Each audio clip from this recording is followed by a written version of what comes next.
আবরাজ নিজুমের দিকে অবাক চোখে তাকিয়েছিল। তার সব হিসেব কেন গোলমেলে লাগছে। নির্জনের ভাষ্যমতে নিজুম তার মা, কিন্তু এটা কিভাবে সম্ভব? তাহলে নির্জনের বাবা কে? এই প্রশ্নই ঘুরছে তার মাথায়। এদিকে নিজুম পরিস্থিতি বেগতিক দেখে কি করবে কিছু বুঝতে পারছে না। যে ভয়টা সে পাচ্ছিল অবশেষে সেটাই কি তবে সত্যি হলো? নিজুম ভাবতে লাগলো এখন কিভাবে সে পরিস্থিতি সামাল দিতে পারবে। নিজুমের ভাবনার মাঝে আবরাজ বলে উঠল, নির্ঝর তোমার ছেলে নিজুম? তাহলে ওর বাবা কে? নিজুম নিশ্চুপ হয়ে দাঁড়িয়ে থাকে। নির্ঝর পরিস্থিতি কিছুই আঁচ করতে পারে না। সে আফরাজের দিকে ফ্যাল করে তাকিয়ে প্রশ্ন করে, তুমি আমার আম্মুর নাম কিভাবে জানলে সুপারহিরো? তুমি কি আমার আম্মুকে চেনো? আফরাজ নির্ঝরের মাথায় হাত বুলিয়ে দিয়ে বলে, অনেক ভালোভাবেই চিনি। নিজুম বুঝতে পারছে না এখন সে কি করবে। তবে এই পরিস্থিতিতে তার পক্ষে দাঁড়িয়ে থাকা সম্ভব ছিল না। তাই সে আফরাজে এড়িয়ে পালিয়ে যেতে চাইল। নির্ঝরের হাত ধরে বলে উঠল, চলো এখান থেকে। নিজুম সামনের দিকে পা বাড়াতে যাবে, এমন সময় আফরাজ নিজুমের পা আটকে ধরল।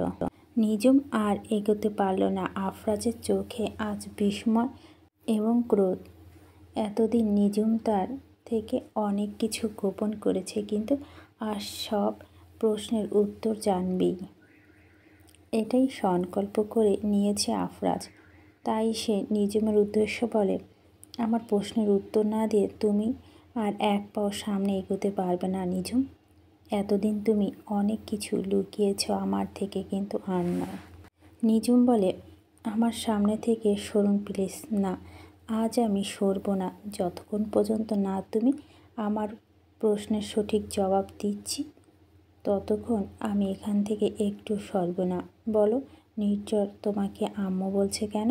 ও কি তোমার সন্তান? হ্যাঁ, নির্ঝর আমার ছেলে, আমি ওর মা, কাঁপা কাঁপা কণ্ঠে বলে নিজুম। আফরাজ জিজ্ঞাসু দৃষ্টিতে তাকিয়ে বলে, তাহলে ওর বাবাকে? নিজুম এবার আর কিছু বলে না। আফরাজের ধৈর্যের সীমা অতিক্রম হয়ে যায়। সে চিৎকার করে বলে, চুপ করে আছো কেন? বলো, ওর বাবাকে? আমার জানা মতে যেহেতু আমার সাথে তোমার এখনও ডিভোর্স হয়নি, তাই তুমি এখনও বিয়ে করনি, তাহলে তোমার বাচ্চা এলো কোত্থেকে? নাকি এটা কোনো অবৈধ? মিস্টার আফরাজ হুঙ্কার দিয়ে বলে ওঠে নিজুম। নির্ঝরের হাত শক্ত করে ধরে, নিজুম আমার সন্তান, ও পবিত্র, ওকে নিয়ে কথা আমি বরদাস্ত করব না। আপনি নিজের সীমা অতিক্রম করবেন না। আফরাজ ক্রোধে ফেটে পড়ে। নিজুমকে শক্ত করে ধরে বলে, আমি সীমা অতিক্রম করছি নাকি তুমি করছো? একে তোমার বাবা আমাকে ঠকিয়ে তোমার সাথে আমার বিয়ে দিয়েছিল, যার কারণে প্রথম আমি তোমায় মেনে নিতে পারিনি। আর তারপর যখন তোমায় মেনে নেওয়ার চেষ্টা করলাম, তখন তুমি নিজের জেদ দেখে আমাকে ফিরিয়ে দিলে। নিজের বন্ধু ইমরানের সাথে আমি তো আরও ভেবেছিলাম সবটা আমারই ভুল ছিল। এই ভেবে 5 বছর কত কষ্ট পেলাম, অথচ এই 5 বছর পর তো মনে হচ্ছে আমার ভাবনাই ঠিক ছিল। শুধু তোমার মতো একটা চরিত্রহীন মেয়ের জন্য আমি নিজের জীবনটা 5টা বছর নষ্ট করলাম।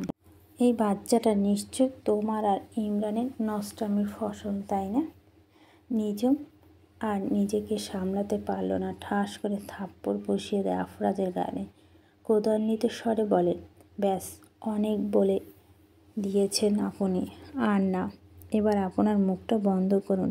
নির্ঝর আমার ছেলে, আর এটাই ওর একমাত্র পরিচয়, বুঝলেন? ওকে নিয়ে আর একটা খারাপ কথাও বলবেন না। এদিকে এতক্ষণ ধরে চিৎকার চেঁচামেচিতে চারপাশে অনেক লোক জমে গেছে।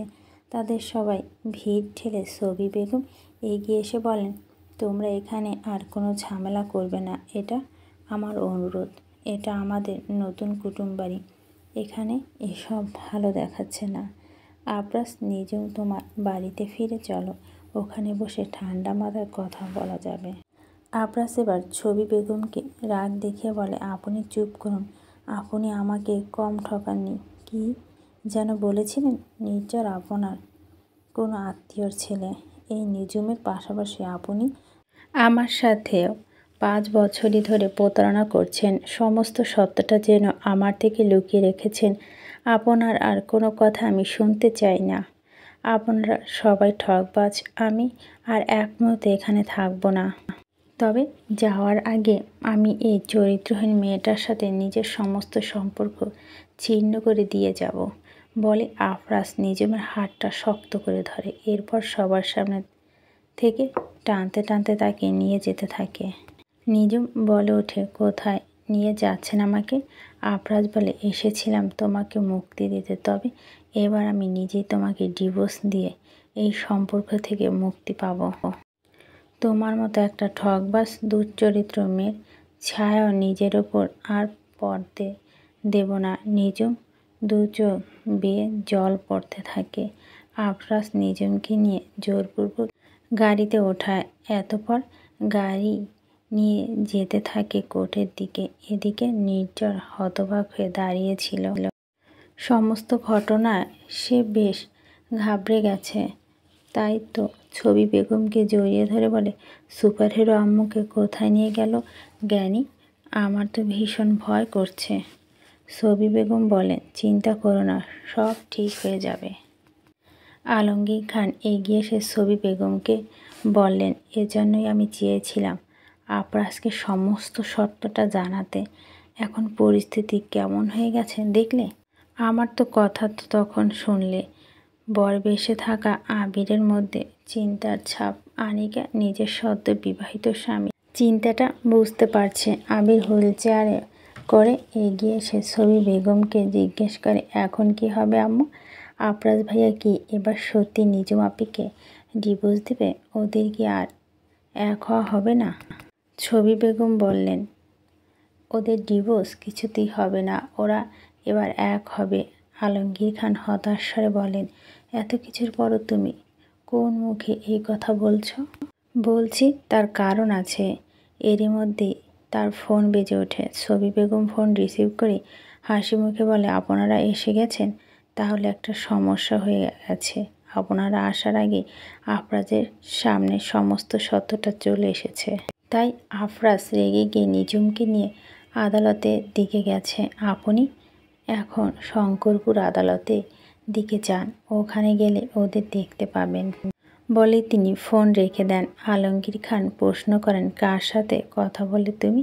কে এসেছে? ছবি বেগম তৃপ্তির হাসি দিয়ে বলে, এমন কেউ যে তাদের মধ্যকার সব কিছু ঠিক করতে পারবে। নিজুমকে টানতে টানতে কোর্টের ভিতর নিয়ে আসে আফরাজ। এতপর গলা খাকারি দিয়ে তারপর উকিল মোহাম্মদ আব্দুল হাকিমের উদ্দেশ্য বলে, আপনাকে যে ডিভোর্স পেপার রেডি করতে রাখতে বলেছিলাম তা এক্ষুনি এদিকে দিন। আব্দুল হাকিম এমন ধমক শুনে দ্রুত ডিভোর্স পেপার বাড়িয়ে দেয় তাদের দিকে। আফরাজ নিজুমের দিকে ডিভোর্স পেপার এগিয়ে দিয়ে বলে, জলদি এখানে সই করে আমায় মুক্তি দাও এই সম্পর্ক থেকে। নিজুমের চোখ তখন অশ্রু জলে পূর্ণ, যেমনটা ছিল বিয়ের দিন। কাঁপা কাঁপা হাতে সে ডিভোর্স পেপারে সই করতে যাবে, এমন সময় হঠাৎ করে এক গম্ভীর কণ্ঠে কেউ বলে ওঠে, দাঁড়াও। আফরাজ গলার স্বর অনুসরণ করে সেই দিকে তাকিয়ে বলে, মামা তুমি? মিজানুর রহমান এগিয়ে আসতে আসতে বলে, হ্যাঁ আমি, তবে আমি একা আসিনি, সঙ্গে একজনকে নিয়ে এসেছি বলে তিনি পেছনে ফিরে বলেন, ভিতরে এসো। সেই ব্যক্তিটি ভিতরে প্রবেশ করলেই আফরাজ ও নিজুম দুজনেই হতবাক হয়ে যায়। নিজুম হতবাক স্বরে বলে, ইমরান? নিজুম ও আফরাজ দুজনকে হতবাক চোখে ইমরানের দিকে তাকিয়েছিল। এতদিন পর এভাবে অনাকাঙ্ক্ষিতভাবে আবারও তাদের যে ইমরানের মুখোমুখি হতে হবে এটা তাদের কেউ আশাই করেনি। আফরাজ তো ইমরানকে দেখে ক্ষেপে গেল। ছুটে গিয়ে ইমরানের কাছে গিয়ে তার কলার চেপে ধরে বলল, কেন এসেছো এখানে? ইমরান আফরাজের থেকে চোখ সরিয়ে নিজুমের দিকে তাকিয়ে বলে, নিজের অতীত করা ভুলের প্রায়শ্চিত্ত করার জন্য এসেছি। মিজানুর রহমান আফরাজকে উদ্দেশ্য করে বলে, ইমরানকে ছেড়ে দাও আফরাজ, ওর থেকে তোমার অনেক কিছু জানার আছে। ও আজ থেকে কোনো ঝামেলা তৈরি করতে আসেনি, বরং সমস্ত ঝামেলা মিটিয়ে দিতে এসেছে। এতদিনের জমা সব ভুল বোঝাবুঝি আজ মিটিয়ে দেবে ও। ইমরান মাথা নাড়িয়ে বলে, জি, আমার আপনাকে অনেক কিছু বলার আছে আফরাজ ব্রো। আপনি এতদিন ধরে অনেক ভুল ভেবেছেন আমার জন্য। আপনার আর নিজুমের মধ্যে 5 বছর আগে এত বিশাল ঝামেলা হয়েছিল, যার ফলে আপনারা দুজনই আলাদা হয়ে পড়েছেন। আফরাজ অবাক স্বরে জানতে চায়, এসবের মানে কি? ইমরান নিজুমের দিকে তাকিয়ে হাত জোর করে বলে, প্রথমেই আমি তোর কাছে ক্ষমা চেয়ে নিচ্ছি নিজুম। আমি জানি আমি যা করেছি তার ক্ষমার অযোগ্য। আমি তোর মতো পবিত্র চরিত্র মেয়ের চরিত্র কালিমা লেপন করেছি। আমাকে কতটা বিশ্বাস করতিস তুই? নিজের বন্ধু না ভাইয়ের মতো দেখতি, অথচ আমি সেই বন্ধুত্ব মর্যাদা রাখতে পারিনি।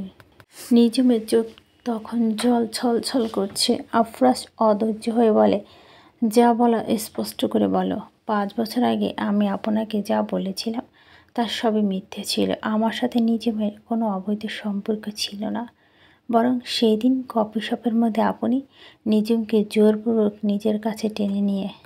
ইমরান নিজের পুরো কথা শেষ করার আগে আফরাজ তার নাক বরাবর একটা ঘুষি মারে। ইমরান দূরে ছিটকে পড়ে। আফরাজ গর্জে উঠে বলে, শয়তানের বাচ্চা, তুই জানিস না তোর জন্য কত কি ঘটে গেছে। তোর জন্য আমি নিজুমকে ভুল বুঝেছি। নিজুমের মাকে মদ্যপ হয়ে এমন সব কথা বলেছি যার ফলে ওর মা মারা গেছে। এমনকি আমি আজও নিজুমের চরিত্র নিয়ে কত খারাপ কথা বলেছি। আমি ভেবেছি নিজুমের বাচ্চাটা তোকে আজ আমি শেষ করে দেব বলে যখন না আফরাজ ইমরানের দিকে এগোতে নেবে, তখনই তার মামা তার পথে আটকে ধরে। বলে, দাঁড়াও আফরাজ, ও নিজের ভুলের জন্য অনুতপ্ত এবং নিজের ভুলের জন্য যথেষ্ট শাস্তি পেয়েছে। ও ক্যান্সারে আক্রান্ত, লাস্ট স্টেজে। ও আর বেশি দিন বাঁচবে না। ওকে আর এভাবে মেরো না। মিজানুর রহমান এর কথা শুনে আফরাজ স্থির হয়ে দাঁড়িয়ে পড়ে। নিজুম অবাক হয়। ইমরান উঠে দাঁড়িয়ে স্মিত হেসে বলে, আর বেশি দিন সময় নেই আমার হাতে, তাই মৃত্যুর আগে নিজের পাপের প্রায়শ্চিত্ত করতে এলাম। তবে যদি পাপের বোঝা একটু কমে। ইমরান এমন কথা শুনে আফরাজের মন কিছুটা নরম হয়। একই সাথে সে আত্মোপলব্ধি করে অনেক কিছু। কাঁদতে কাঁদতে বলে, সব দোষ আমারই। আমি সব সময় নিজুমকে ভুল বুঝে গেছি, ওকে কষ্ট দিয়েছি। আমার জন্য নিজুমের মা আজ আর এই পৃথিবীতে নেই। নিজুম, আমি তোমার অপরাধী। দয়া করে আমার সব অপরাধের শাস্তি তুমি আমাকেই দাও।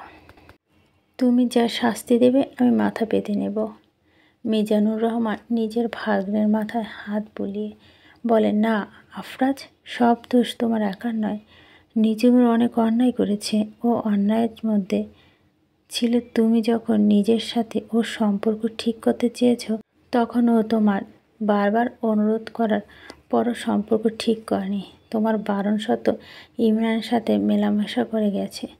তুমি যখন ইমরানকে কেন্দ্র করে ওকে ভুল বুঝেছিলে, ও তখন নিজেকে নিরাপদ প্রমাণের জন্য যথেষ্ট কিছু করেনি। আর সবথেকে বড় অপরাধ যা করেছে, তোমার থেকে এতগুলো বছর তোমার সন্তানের কথা লুকিয়ে রেখেছে। দীর্ঘ 5 বছর যাবৎ তুমি জানতে পারোনি তোমার একটা সন্তান আছে। তোমার ছেলের শৈশব কেটেছে তোমার সান্নিধ্য ছাড়াই। এসব ভুলের জন্য নিজুমকে আমি অপরাধী কাঠগড়ায় দাঁড় করাতে পারি। আফরাজ অবাক হয়ে বলে, মানে নির্ঝরও কি তাহলে? হ্যাঁ, নির্ঝর তোমাদের ছেলে আফরাজ। আর এই হলো তোমার আর নির্ঝরের ডিএনএ টেস্টের রেজাল্ট, যা দ্বারা তুমি শতভাগ নিশ্চিত হতে পারো যে নির্ঝর তোমারই সন্তান। ছবি বেগম তোমার আর নির্ঝরের চুল দিয়ে একটা ল্যাব দিয়েছিল। আমি সেটার রিপোর্টটা নিয়ে এসেছি। এই রিপোর্ট থেকে স্পষ্ট হওয়া যায় যে নির্ঝর তোমারই ছেলে। আফরাজ ডিএনএ রিপোর্টটা হাতে নিয়ে দেখে, অবাক হয়ে তাকায় নিজুমের দিকে। এতপর ধীর বা এগিয়ে যায় নিজুমের দিকে। নরম অথচ অভিযোগের সুরে বলে, কেন নিঝুম, কেন কেন করলে আমার সাথে এমন? আমার প্রতি তোমার রাগ থাকতেই পারে, কিন্তু তাই বলে এতগুলো বছর আমার থেকে এত বড় একটা সত্য লুকিয়ে রাখলে, আমাকে আমার সন্তানের থেকে বিচ্ছিন্ন রাখলে এতগুলো বছর। এটা তোমার কেমন বিচার নিঝুম? কী পেলে এসব করে তুমি? নিঝুম কাঁদো কাঁদো স্বরে বলে, তো কী করতাম আমি?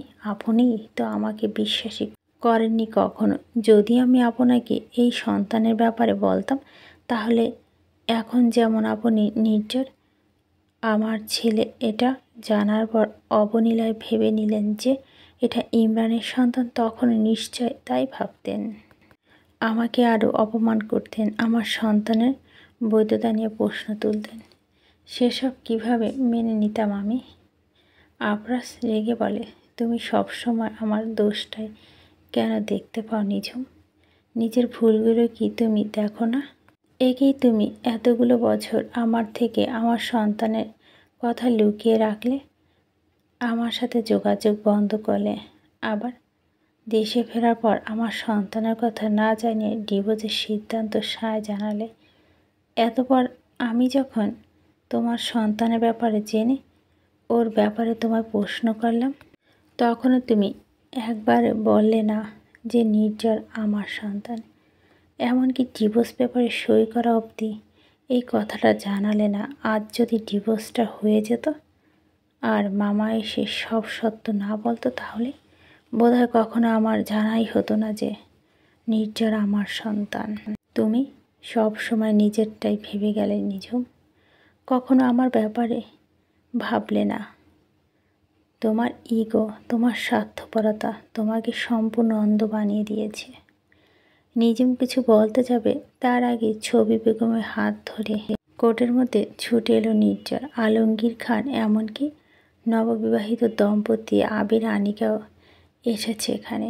নির্ঝর এসে ছুট লাগালো নিঝুম দিকে এবং নিঝুমের সামনে এসে বলল, আম্মু, সুপারহিরো কি আমার বাবা?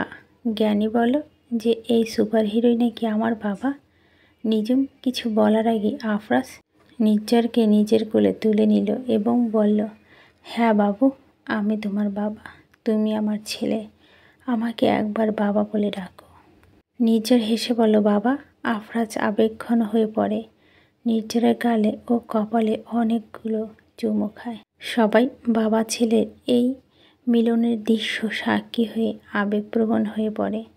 ছবি বেগম, আলমগীর খান দুজনেই চোখের জল। আলমগীর খান বলেন, আমি আর কখনই আফরাজের মুখোমুখি হতে পারবো না। ছবি, একেই তো আমি ওর থেকে ওর শৈশব কেড়ে নিয়েছি, আর ওর পিতৃত্ব কেড়ে নেওয়ার নীরবে সহ্য করেছি।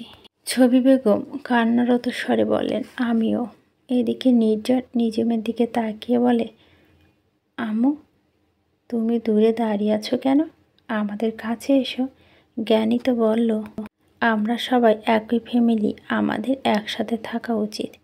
তুমি এসো না আমাদের পাশে। ছবি বেগম নিঝুমকে বলেন, নিজেদের মধ্যে ভুল বোঝাবুঝি থাকতেই পারে, কিন্তু নিজের সন্তানের উপর তার প্রভাব পড়তে দিও না। যাও, আফরাজ আর নির্ঝরের পাশে গিয়ে দাঁড়াও। নিঝুম সমস্ত ভাবনার শেষে ছুটে যায় আফরাজের পাশে গিয়ে নির্ঝরকে জড়িয়ে ধরে আবেগের কান্না করে ফেলে। বলে, সরি সোনা, তোমার থেকে এতদিন সব কিছু লুকিয়ে রেখেছিলাম। নিঝুম নির্ঝরের দিকে তাকিয়েছিল। সে মুহূর্তে আফরাজও তাকিয়েছিল নিঝুমের দিকে। আফরাজ মনে মনে বলল, আমার সাথে কেন তুমি এমন করলে নিঝুম?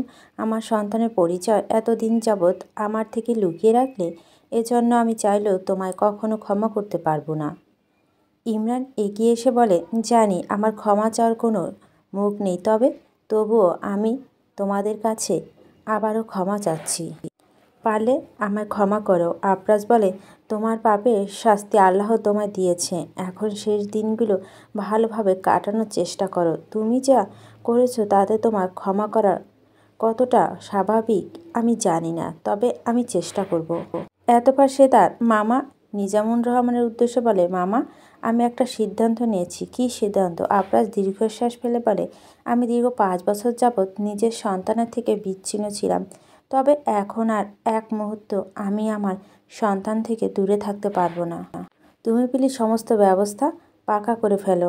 আমি আমার ছেলেকে নিয়ে লন্ডনে যেতে চাই। আফরাজের কথা শুনে নিঝুমের বুক কেঁপে ওঠে। তাহলে কি আফরাজ নিঝুমের থেকে তার সন্তানকে আলাদা করতে চাইছে?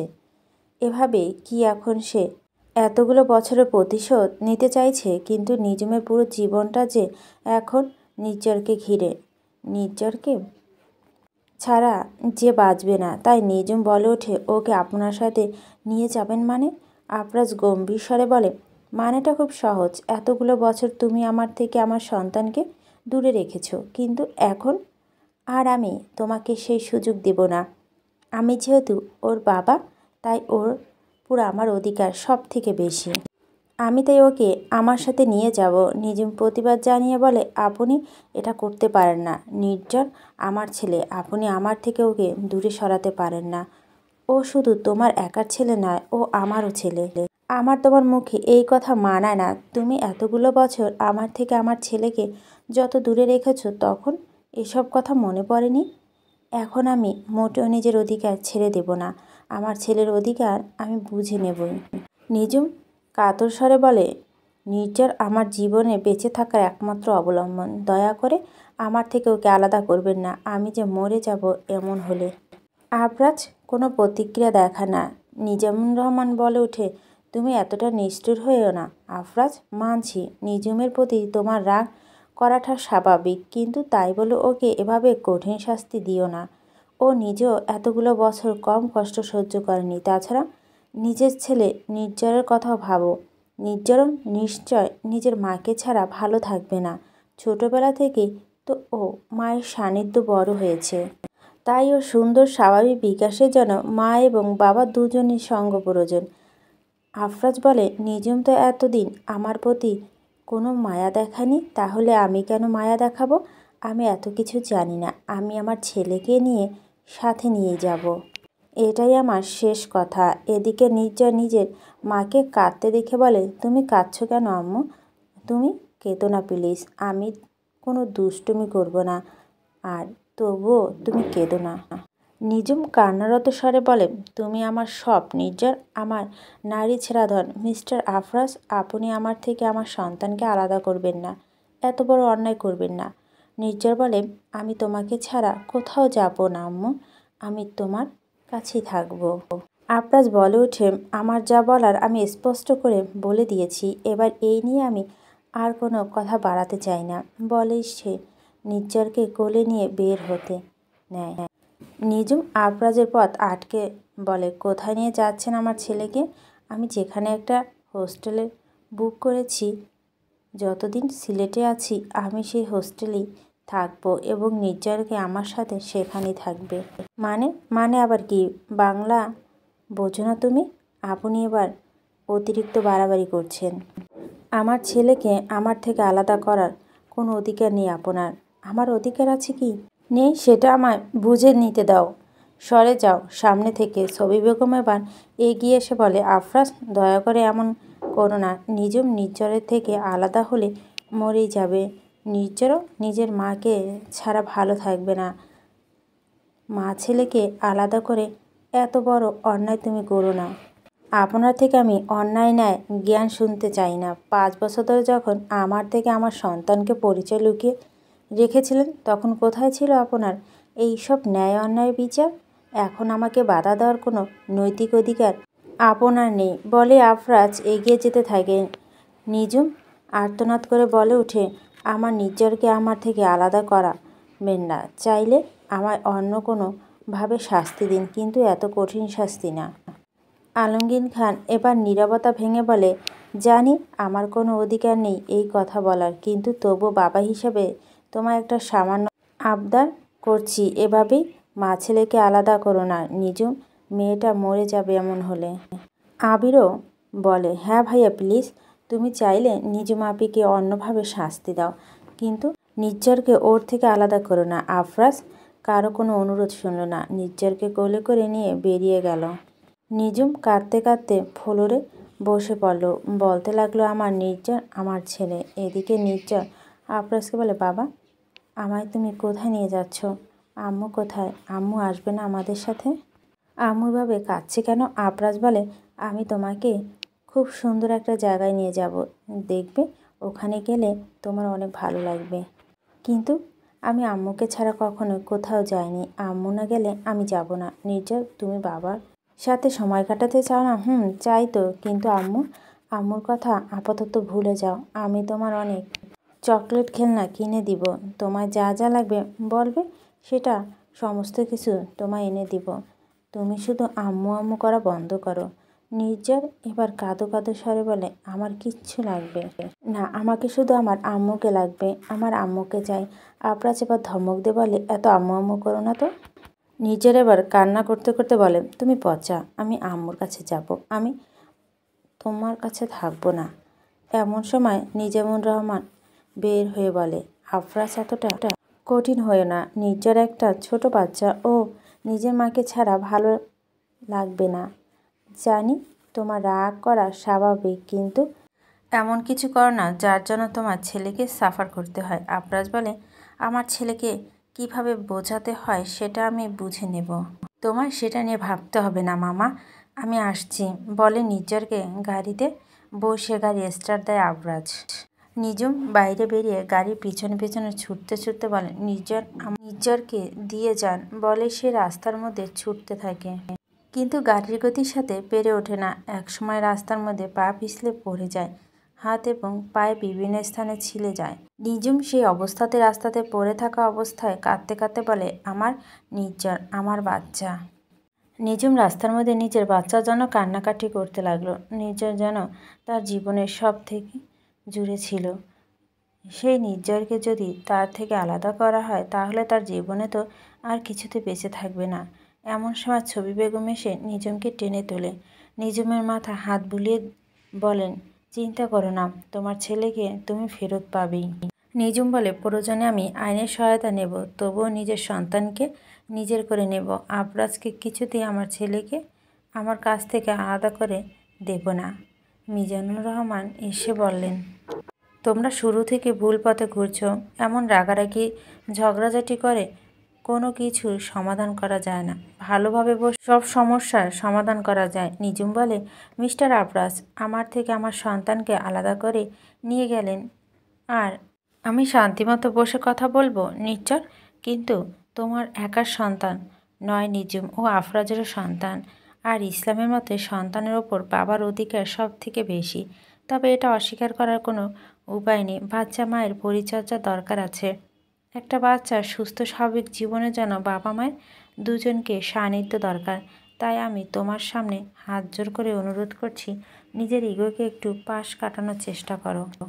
তোমাকে আমি মেয়ের মতোই দেখি, তাই বাবা হিসাবে অনুরোধ করব আমার কথাটা রাখো। ছবি বেগম নিজুমের উদ্দেশ্য বলে হ্যাঁ নিজুম, উনি একদম ঠিক বলেছেন। এতদিন ধরে আমি তোমার কথা ভেবে তোমার পাশে থেকেছি, তুমি যা চেয়েছো তাতেই সম্মতি দিয়েছি, কিন্তু এবার আমিও তোমাকে অনুরোধ করব সব কিছু ঠিক করার চেষ্টা করো। নিজেদের মধ্যকার রাগ অভিমান এসব কিছু নিজেদের সন্তানদের মাঝে টেনে এনো না। নির্জরকে একটা সুন্দর জীবন দাও। বাবা মা মধ্যকার ঝামেলা একটা সন্তানের সুস্থ স্বাভাবিক মানসিক বিকাশের পথে অন্তরায়।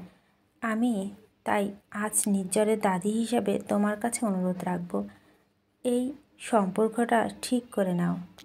নিজুম বলে কিভাবে আমি সব ঠিক করব? মিস্টার আফরাজ তো কোনো কথাই শোনে না, আমার ছেলে আমার থেকে আলাদা করে নিয়ে গেল। মিজানুর রহমান বলে ও যাই করছে রাগের মাথায় করছে, দীর্ঘ 5 বছর ধরে ও নিজের সন্তানের থেকে আলাদা ছিল, এই বিষয়টা ওকে ভাবাচ্ছে। তবে তুমি চিন্তা করো না, আমি আফরাজকে বোঝাবো। আফরাজ এখন রেগে থাকলেও শীঘ্র বুঝবে বলে মনে করি। নিজুম কান্নারত স্বরে বলে আমার শুধু আমার নির্জরকে বেঁধে চাই, আর কিচ্ছু চাই না আমার। মিজানুর রহমান বলে আমি তোমার পাশে আছি, তবে তোমাকে আমাকে একটা কথা দিতে হবে। কি কথা? তুমি আর আফরাজের থেকে নির্জরকে আলাদা করতে চাইবে না। তোমাদের মধ্যে যতই মতপার্থক্য থাকুক না কেন, নিজের সন্তানের কথা হলেও নিজের মধ্যকার সব ভুল বোঝাবুঝি মিটিয়ে নাও। নিজুম ভাবনার জগতে হারিয়ে যায়। ছবি বেগম বলে, রাজি হয়ে যাও নিজুম, এতে সবারই জন্য মঙ্গল হবে। নিজুমের চোখ জলে মুছে, বেশ আমি রাজি। আফরাজ নির্ঝরকে নিয়ে একটা ফ্ল্যাটে এসেছে, কিন্তু নির্ঝর এখনও পর্যন্ত কেঁদেই চলছে এবং বলছে সে তার মায়ের কাছে যেতে চায়। আফরাজ নির্ঝরকে বোঝানোর জন্য তার গালে হাত রেখে বলে, এমন করো না বাবু, বাবা যে তোমার সাথে একটু সময় কাটাতে চায়। আম্মুকে এনে দাও। না বাবা, আম্মুকে ছাড়া আমি থাকতে পারবো না এখানে। আফরাজ দীর্ঘশ্বাস ফেলে। এমন সময় কলিং বেল বেজে ওঠা, সে উঠে গিয়ে দরজাটা খুলে দেয়। সাথে সাথে মামা মিজানুর রহমান ফ্ল্যাটে প্রবেশ করেন। আফরাজ তাকে দেখে বলে, মামা তুমি? কিছু জরুরি কথা বলতে এলাম। জি বলো, তোমার ছেলে কই, কেমন আছে এখনও? আফরাজ হতাশ স্বরে বলে, ও বিছানায় বসে আছে, সমানে কেঁদে চলছে আর বলছে ও মায়ের সাথে দেখা করতে চায়। মিজানুর রহমান স্মিত এসে বলে, এমনটা তো হবারই ছিল, ছোটোবেলা থেকে তো ও মায়ের কাছেই বড় হয়েছে, তাই স্বাভাবিকভাবে মায়ের প্রতি আর বেশি অ্যাটাচমেন্ট থাকবে। আফরাজ ব্যথিত স্বরে বলে, কিন্তু ও তো আমার সন্তান, আমার রক্ত বইছে ওর শরীরে, ওর উপর কি আমার কোনো অধিকার নেই? থাকবে না কেন, অবশ্যই আছে, তবে তোমাকে এটা বুঝতে হবে এজন্য ওর মা এর প্রয়োজনীয়তা কতটা বেশি। মানছি নিজেও তোমার থেকে এত বছর তোমার সন্তানের কথা লুকিয়ে ও অনেক বড় অন্যায় করেছে, কিন্তু এখন তুমি সে একই ভুল করো তাহলে সেটা আরও বড় অন্যায় করা হবে।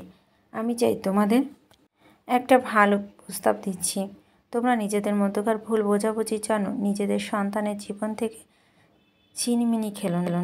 ওর কথা ভেবে হলো সব কিছু ঠিক করার চেষ্টা করো। আফরাজ বলে, আমি তো সব কিছু ঠিক করতে চাই, কিন্তু নিজুম ও তো ঝামেলা করছে। ও তো চায় আমার ছেলে থেকে আমাকে বিচ্ছিন্ন রাখতে। আমার নিজুমের সাথে কথা হয়েছে, নিজুম আমায় কথা দিয়েছে ও নিজের সন্তানের স্বাভাবিক সব কিছু ঠিক করতে রাজি আছে। ও সত্যি এই কথা বলেছে? তাই আমিও তোমাকে অনুরোধ করব, নিজুমের ভুলের পুনরাবৃত্ত আর তুমি করো না। যদি নিজেরা ভালো চাও তাহলে নিজেদের মধ্যকার বিভেদ দূরে ঠেলে নিজেদের সন্তানের সাথে এক হয়ে যাও। আফরাজ কন্তনরত নির্ঝরের দিকে তাকিয়ে বলে, বেশ, নিজের ছেলের ভালোর জন্য যা করা লাগবে আমি তাই করব। দীর্ঘ বহু বছর পর শান্তিপূর্ণভাবে একে অপরের পাশাপাশি বসে আছে নিজুম ও আফরাজ। তাদের মাঝখানে হাসি মুখে বসে বসে চকলেট খাচ্ছে নির্ঝর। মিজানুর রহমান তাদের দুজনের এই মিলনের অনুঘটন হিসেবে কাজ করেছেন। বর্তমানে খান ভিলায় বসে আছে তারা সবাই। ছবি বেগম সবাই চা নিয়ে আসছে। মিজানুর রহমান চায়ের কাপে চুমুক দিয়ে বলে, বেশ সুন্দর খেতে হয়েছে। ছবি বেগম মৃদু হাসেন। মিজানুর রহমান আরেকটা চুমুক দিয়ে বলেন, এবার আসল কথায় আসি। আফরাজ ও নিজুম দুজনের পূর্ণ অধিকার আছে নির্ঝরের উপর, তবে কর্মসূত্রে আফরাজকে আবার লন্ডন ফিরতে হবে।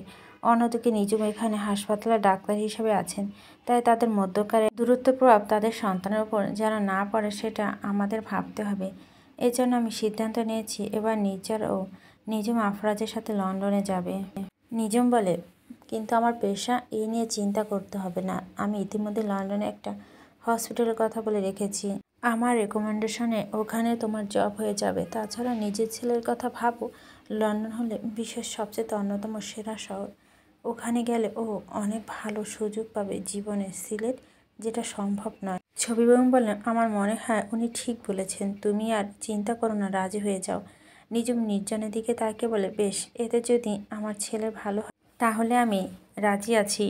মিজানুর রহমান বলে, বেশ, তাহলে আমি দ্রুত তোমাদের লন্ডনে যাওয়ার ব্যবস্থা করে দিচ্ছি। আফরাজ, তুমি কবে ফিরবে? আফরাজ বলে, এবার আমি সপরিবারে লন্ডনে ফিরতে চাই। আফরাজের কথায় নিজুম তার দিকে তাকায়। আফরাজ তাকিয়েছিল নিজুমের দিকে। দুজনের চোখাচোখি হয়। দুজনে চোখ আর আগের মতো রাগ আক্রোশ নেই, বরং নিজের সন্তানের কথা ভেবে সমঝোতা বার্তায় শোভা পাচ্ছে দুজনের চোখে। এখন সেই লন্ডনে তাদের জীবনে ঝামেলা কেন্দ্রবিন্দু হয়েছিল, সেই লন্ডনে কি আবার তাদের জীবনে সুন্দর করে সাজিয়ে দিতে চাইছে, সেটাই এখন দেখার।